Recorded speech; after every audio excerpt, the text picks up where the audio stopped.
This is interesting, though, what you sent, Neil. The Apollo pre-flight conference. Yeah, so basically this was something I just happened to come across literally the other day, and I wasn't really looking for it. It just popped up in my YouTube news feed, and I thought, oh, I haven't seen this one before. So I thought this would be interesting. Started to watch it. It was quite a hissy audio and hummy audio track. If anyone's had a chance to listen to it, it's quite hummy, mains hum.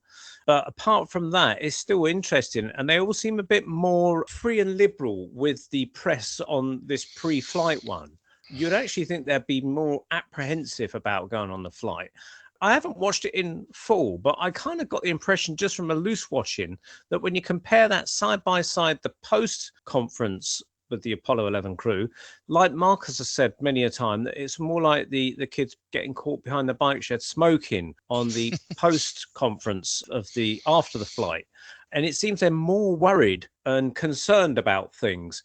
And I actually wondered whether, going back to that film Capricorn 1, if anyone remembers the story, which is obviously a very similar story of astronauts, instead of going to the moon, in this particular story, they're going to Mars. And they were ushered out of the capsule just at the countdown point, at gunpoint. They had no idea that the whole thing was going to be faked. And then they were taken to a secret facility and they were told to act out the scenario of going to Mars. And I wonder, there's obviously people that think that maybe it was all filmed prior to it, which is fair enough. But maybe the astronauts themselves weren't sort of informed about the whole thing until literally just before the flight was due to take off. And maybe they never got on the actual Apollo 11 Saturn V, or maybe they did and were taken off later on. There's various people that claim that they've remember them locking them in the hatch and stuff. But, someone can come along later on and remove them at gunpoint, like in the film. I mean, it sounds a very dramatic thing to do, but then faking the whole of the Apollo thing is a very dramatic thing to do. But yeah, has anyone had a chance to watch it yet, that pre-flight press conference?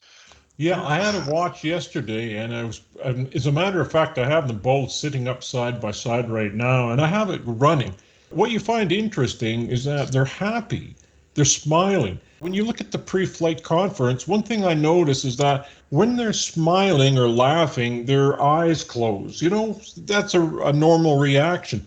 But you don't see that. Well, when they return, the press conference for the pre-flight and then the return flight. So when you see and you compare the both of them, it's like these guys are all excited and they're up there. A couple of times Aldrin gives them an evil eye. It looks like he's giving the press an evil eye. But he's not sitting there twitching and playing with his pen as much as he does on the other version. It's really strange that their demeanor, like you say, is completely different. Yeah. It's interesting because, like, when you're watching them, they're all kind of fired up and excited, as we kind of see. And then on the post-flight ones, it's like they really, really don't want to be there. Yeah, and another thing I noticed too is that they don't have monitors in front of them on the pre-flight. So they're not reading off of a script that's scrolling up on a television monitor. However, they do have documents that they come out carrying and place on the table. Most of them actually are already on the table. But I noticed they're not looking down, reading them off of the script. Whereas when you see them in the post-flight interview, now they're looking down at that screen and they're looking at their papers. Buzz Aldrin's eyes are glued on those papers. What are the gas masks for? I think that was a joke for germs, wasn't it? They take them off as soon as they're sitting down, but the guy who's with them, who's not an astronaut, he goes out there. He's wearing one too. Are they concerned about catching germs from the audience and then falling ill on board the craft or something? If you read the documents for the preparation of Apollo, they were concerned also not to contaminate the moon. Everything was sanitized before it was launched on, included the health of the astronauts as well. So I think that's what the masks were all about. I see, right. Yeah, the pro-Apollo people that have always sort of said, well, the thing is they're not used to press conferences.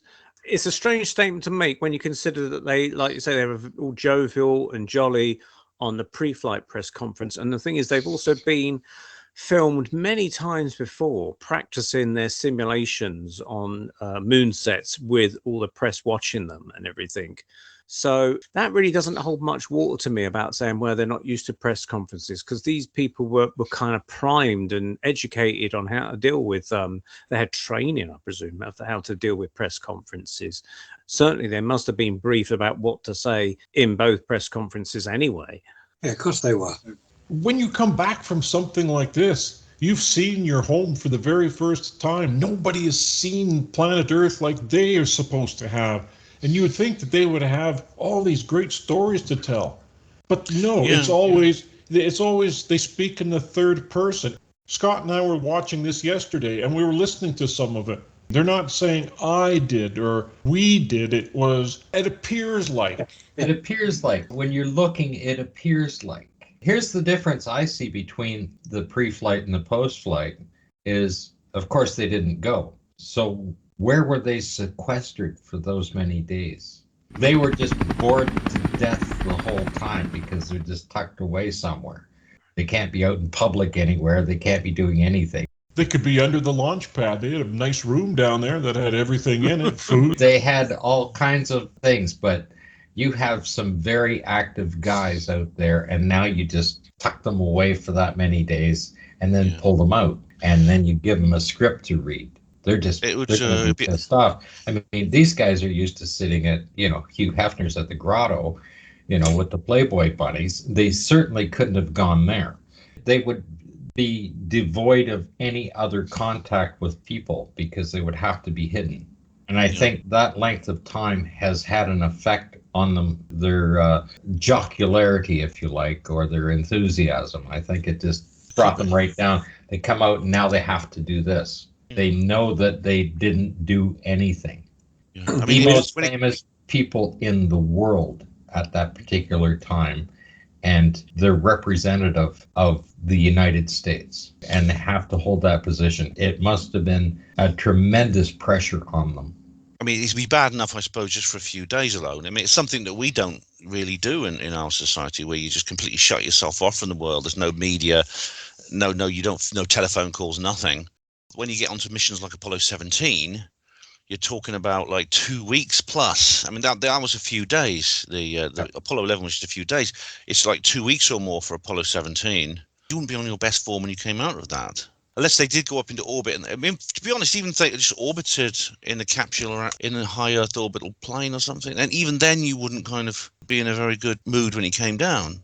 The example of any of the Soviet cosmonauts or any of the other astronauts we've seen coming back from space, they're not in good physical shape. Right, they may have spent longer on the ISS, but that landing maneuver would have been quite violent.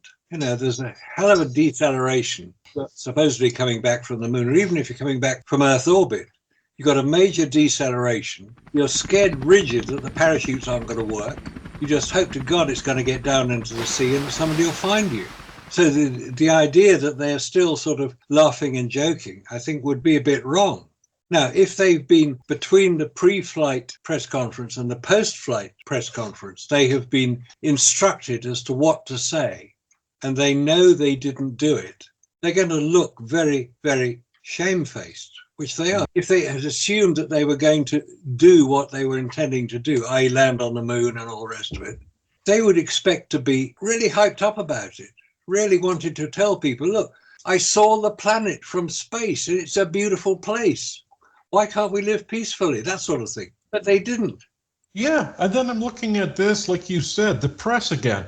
Now, here's Neil at the pre-flight, and somebody in the audience is asking him a question, and he starts laughing. He's smiling. He's laughing. Now, let's take a look at what happened when he was asked questions about the stars by Sir Patrick Moore.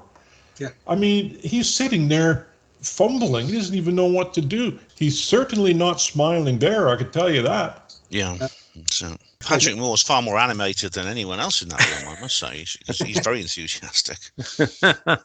Well, it's interesting that the particular interview with Patrick Moore, which was done about a year after the Apollo 11 flight, was analysed by, and I think some of us know this already, but by a gentleman called Peter Hyatt. he was commissioned by Richard D. Hall, who's a British researcher, and he's always wondered whether the Apollo flights were real or not. And part of his research, he found out about this guy called Peter Hyatt, who was a voice statement analyst based in the United States. And he's worked on many different cases where he actually takes a statement or the voice analysis of people, and he looks at how they place their phrasing. From what he did of his research on the Madeleine McCann case of the missing girl from Portugal back in 2007, I think it was, where she allegedly went missing. He did a voice statement analysis of both the parents, Kate and Jerry McCann. And from that, he deduced that they were both involved in untimely death, and they were hiding it and being secret about the whole thing, were in fear of being discovered. And he just took all that from an interview about that they reveal themselves through their interviews and the words that they choose to say. And so when he did a voice statement analysis on Neil Armstrong being interviewed by Sir Patrick Moore on the Sky at Night, he came up with a very interesting scenario that Neil wasn't placing himself directly on the moon. Each sentence he was talking about was not actually putting himself there on the surface. It's a very, very revealing analysis, and it's one that I recommend all viewers and listeners to look out for. Peter Hyatt and Rich Planet. I kind of think that sometimes this statement analysis is a bit overrated. It's often used by people who have abandoned all other forms of research. So I would say never use it in its as a standalone method. I think it's useful as an attachment or to reinforce or to add more information to other forms of research, in my view. But in this case, I think the case of the Apollo missions, I think it does exactly that. And I think his analysis in that is very useful. I mean, Richard, I think, has applied statement analysis wrongly in many other cases, but in this case, I think he applies it correctly. Well, in the case of Madeleine McCann, like you say, there's much, much more evidence than just a statement analysis of Peter Hyatt. The caviter dogs that went into the flat and they smelt blood and corpses residue and things like that. These were the top dogs in the country. And this guy, although he was English, he was actually employed by the FBI in America, and he solved 200 successful cases with the caviter dogs in the Madeleine McCann case. So that's kind of the case of stacking all that evidence up alongside the Peter Hyatt evidence as well. And so with obviously the Peter Hyatt looking at the Apollo statements, there's a whole lot of photographic and other analysis that people like us have done that stacks up alongside it. And so it does work quite well in conjunction with the rest of it. It kind of supports it, I think, quite well. Those are two good examples there, Neil, yes. I mean, that examination that Peter did, I think, was very impressive because it was taking real words that real people used in real situations, and he was able to show that something didn't add up. And it was only after he'd done the analysis that Richard told him what it was that he was listening to. I think it's a good way of addressing the points made by some of the Apollo believers and the NASA advocates, because they say, well, leave Neil alone. He was naturally quite an introvert, and he didn't talk to people much and things like that. Well, despite his natural tendencies, you can still see a difference between normal and abnormal behavior when you're addressing him or you're listening to him speak. There is a difference, regardless of what kind of personality he had. Yes, there's another fellow on YouTube called Derek Van Schaik. Now, he does nothing but take people's body language and tries to build a picture of what's really happening. And he did one on Bob Lazar. He couldn't find anything wrong with what he was saying, which I found interesting because he picks apart all these different people. For example, he did one on one of these guys, Corey something or other, on the UFO stuff. Yeah, on Zorstergate. You could see where he was lying in the sign language and all this. He was just giving off the wrong body language, I should say. But when he did Lazar, he couldn't find any. This is all this guy does. He's been doing it for years. And I think he's a professional analyst. And he just took up YouTube and it happened to work for him. But I would love him to be able to take this press conference and do a body language analysis on both of them, the pre-flight and the pro-flight, and just see what he has to say. That would be interesting. Yeah, that'd be a good point. Well done. Good thinking. But what is interesting about Neil, and everybody said he was very shy or reserved in the way he spoke. That's in one scenario. In another scenario, He taught at the University of Cincinnati for nearly a decade, aeronautical engineering professor. So his ability to speak when he wanted to speak as a professor is quite different from when he's in the media and he doesn't want to reveal anything or state anything too much. He must have spent many hours in lecture theatres. He spent a decade as a professor. He went back to that career afterwards. 1971 to 1979. You know, this didn't seem to change his life much, or maybe he deliberately avoided any ways in which it might alter his life. Because like Aldrin was much more sort of media savvy, and he's much more of a sort of like media playboy, but not Neil. About his experience as a pilot. Yeah, he was in the Korean War. He was a Navy pilot. That he would talk about, but when it came to anything with the Apollo missions, he was very reserved. It's like you had to drag the words out of him to get a response from him. Everybody said he was a very quiet and reserved person. That's not what a professor does. He has to be able to teach the subject, and he has to be able to keep it enthusiastic for the students. There must be 1 million Korean War veterans. I mean, they're 2 a penny in those days, yet there's only 3 moon landing veterans. At the time, after Apollo, there were only 3 of them who had ever been at the moon. You'd think that would be more of a sort of like party piece than, I flew planes in the Korean War, wouldn't you? You'd think it would be the other way around. It's interesting. I read the book by James Hansen about Neil Armstrong. It's his official biography. And the majority of the book describes his early life, his flying career. He was a very enthusiastic flyer, and his activities in Korea. They go into great detail about that. But yet when it comes to Apollo, it seems almost as if he's just copying out statements made by other people. It doesn't have that personal ring to it. And this is an official authorized biography called First Man for obvious reasons. And it was the basis of the film of the same name. So people took a lot of interest in the book, but it doesn't necessarily mean to say that that's Neil Armstrong's life. It's not his autobiography. No, it's written by someone else. It's funny you should say that, Marcus, because, I mean, he is capable of being, like, enthusiastic. And you mentioned his love of aviation and flying. I mean, a British journalist tried to track him down just a couple of years before he died. He did his usual thing and said, I don't really want to talk to the press. The guy just arranged, rather than making a formal interview, he just arranged a chance for them to go flying together in a light aircraft. And Armstrong wrote back, and he said, he was much more polite this time, and he said, have a great time. You know, that plane you're flying, it's a wonderful model, handles beautifully. You'll really enjoy it. Just enjoy the feeling of the wind flying past the canopy, and he got almost poetic about it.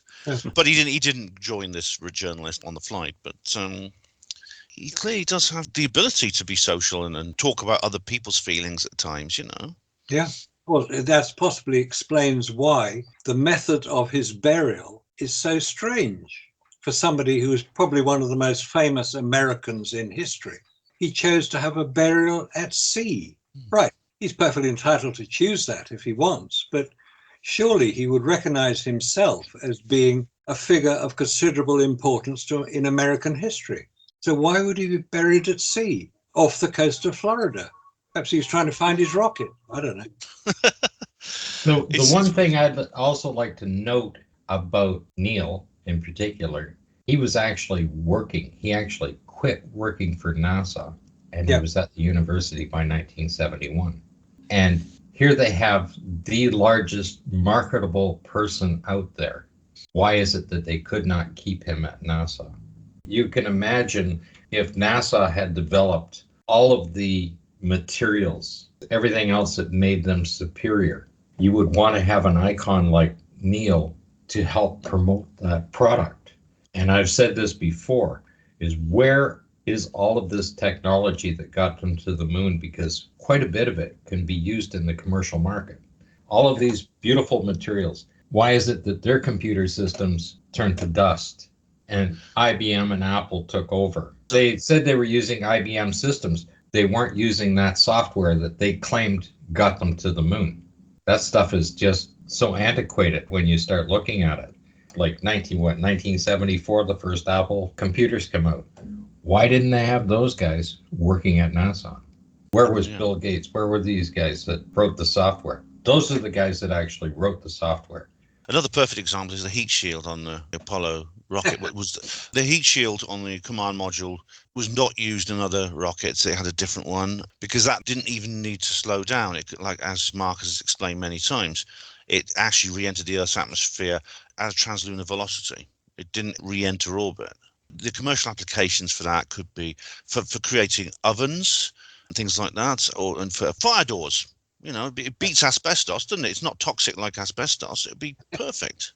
Any industrial application, any plant that does smelting or steel or anything else, that type of shielding would be so readily available if it was actually produced and on the commercial market. There's so many of the things that Apollo claims to have for materials that should have been on the market. One of them, of course, is the radiation shielding in the suit. Of course. Here's another question about this Polaris Dawn spacewalk.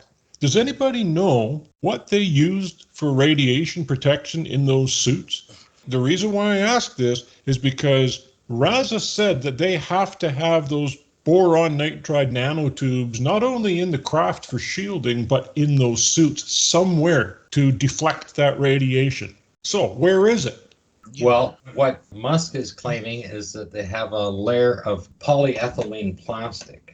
And the same polyethylene plastic that they use to pack and store electronic equipment, you know, the little shielding that they put on, because it's oxygen enriched type of material, it helps stop beta radiation, which is just the general radiation you get off of lights and whatever in a room or whatever to protect electronics. They're claiming that that is what is in Musk's spacesuits. Yeah, but could that work for 7 days? Let's say you're outside on the lunar surface for 3 days even, right? You go in and out and in and out and in and out the LEM. You go back on the surface, stay there for 7 to 8 hours, and you go back in, you go back out for another 7 to 8 hours after you recharge. Do you think that's going to do the job? Then why is it that Axiom has these great big hulky suits that they're making here, and yet they spend $3 billion on these suits, and like you said, they're rentals. Basically, they're rentals because NASA doesn't want to take the flack for it and have the insurance damage if something happens. These other companies are the ones that are going to get the lawsuits. Well, NASA will too, but they're the ones that are going to end up paying it out. But my thing is this: are those suits going to be able to handle it? So here you have these beautiful skin-tight suits that you can walk around in and do things, and they're better for your hands, the gloves work, everything. But where's the insulation? Because your hands are going to freeze, just like Marcus said on the shuttle. They had to have gloves, heated gloves, because they were complaining when they went into the umbra of the Earth that they'd freeze. Their hands froze. So guess what? They gave them heated gloves. Well, I don't see any heated gloves in any of these suits. Now, mind you, that was just an EVA with a hose attached. They would have to beef the suit up. But still, you see another one where they do have that same suit, and they have a backpack, something like Collins Aerospace made. And you're thinking, my goodness, again, where's the insulation? Share the screen and show the video of them putting on Musk's suit. You're in space and that suit heats up to 250 degrees Fahrenheit, okay, or 120 degrees. The polyethylene inside the suit will melt. That'd be horrible. Here's the shot of them putting on this spacesuit right there. So that's the gloves. Right. Yeah, the gloves just zip up the side. Now we're back to zippers again. Now take a look at how he is getting into that suit. He's going through the crotch. The helmet's already attached. The boots are attached and the gloves are attached. The whole suit just gets put on like this, and he just zips it up and away they go. It zips all the way around from the ankle to ankle, right underneath. But this is going to be adapted to let people walk on the moon. Is that right? This is the suit that they did this spacewalk in at 450 miles with zippers. You can see him doing the zipper up there. Yeah. I mean, a zip is, of course, is useless as an airtight. Normal spacesuits, they have like metallic cufflinks. But a waistline, they have these metal things that slide together, and you get like the helmet there, you see. Oh, this is a normal spacesuit. Yeah, you can see, look. You can see the difference, can't you? Well, that's why you have a Hollywood costume designer creating these suits. Well, it looks like a scene from Barbarella. I mean, it's crazy. It's got a very 50s science fiction look to it, hasn't it? Yeah. Yeah, Because- and at 450 miles, they're still using rubber seals on the helmet and everything else. Take you that said- and the zippers, and they weren't going anywhere with those suits. And how many people did they need to help them get into the suits? About 2 or 3. But when they're in the lunar lander, of course, they can all do it themselves. The space of an average car. I don't believe it. Well, it's like, remember that, we talked about this before, Marcus. Remember that James Burke, he has 2 technicians have to help him into this spacesuit, don't they?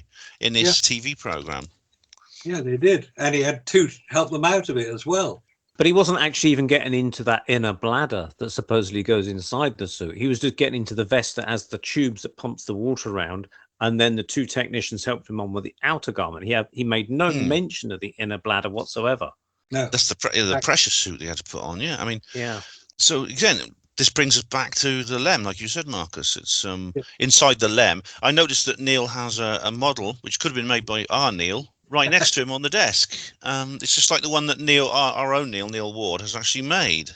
It looks just like that. But yeah, once you're inside that, you've like you said, there's hardly any room, as Collier pointed out. He actually went inside one of them that had never been launched. Yeah. And he found that the entry into the lunar module was too small for an astronaut to go in with his suit on. So they had to get the suit on inside the lunar module because that's where they were. And it's a tiny little space, 160 cubic feet of space was all that they had available. Now, that is not very much space. Yeah. You've got 2 men trying to put on a spacesuit, and if they get it wrong, they're dead. So they've got to get it right. Could they do it?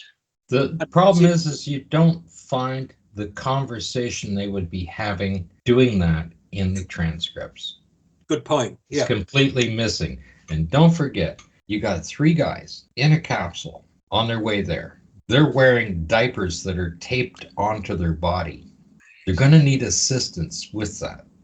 I mean, the only thing 3 guys are going to do is they're going to have to make a real joke about what they're doing on there. That should be in the transcript. Because one guy is going to be wiping the other guy's ass. Quite literally. You're going to make a joke about it. That's going to be in the transcript. All of that conversation has to be in the transcript, and it's completely missing because the event never happened, and the people that wrote the script missed so many things about human behavior, and it's simply not there. And that's where you can really get into the crux of why it never happened. The fact of the matter is they left the guy orbiting.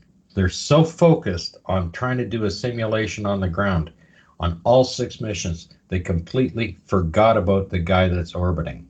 You don't leave a guy up there for 3 days and he's not included in any of the conversations for 3 days. But it happened on all 6 missions. I've never thought about this before, but it's actually an important point that when people are together, especially guys, when we're on our own together and we're faced with a stressful or frightening situation, that kind of humor inevitably comes up. I was a hospital porter for 23 years. I know what it's like to be in a male space in stressful situations. That kind of gallows humor always appears. It's a psychological defense mechanism that is natural. It's absent in this particular story, in this history. Yeah. Another thing I was just going to point out is that all the astronauts going on these missions, if you got Neil Armstrong and Buzz Aldrin and Michael Collins or whoever it may be, and they make a successful mission to the moon, it's kind of incredible that not any of these astronauts are kind of re-recruited for 2nd or 3rd missions because they've got all that experience behind them. And that would supersede or push out even more experience for the 2nd or 3rd or 4th missions because you've got those experienced astronauts on board who know the terrain, know the conditions, and can make an even more successful mission 3 or 4 missions down the road. And yet they never did any of them go twice to the moon.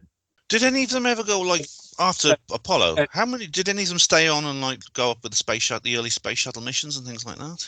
Did any of them? Because they would have been able to. They wouldn't have been that old. They'd only been about 50 or so when the first shuttle launched.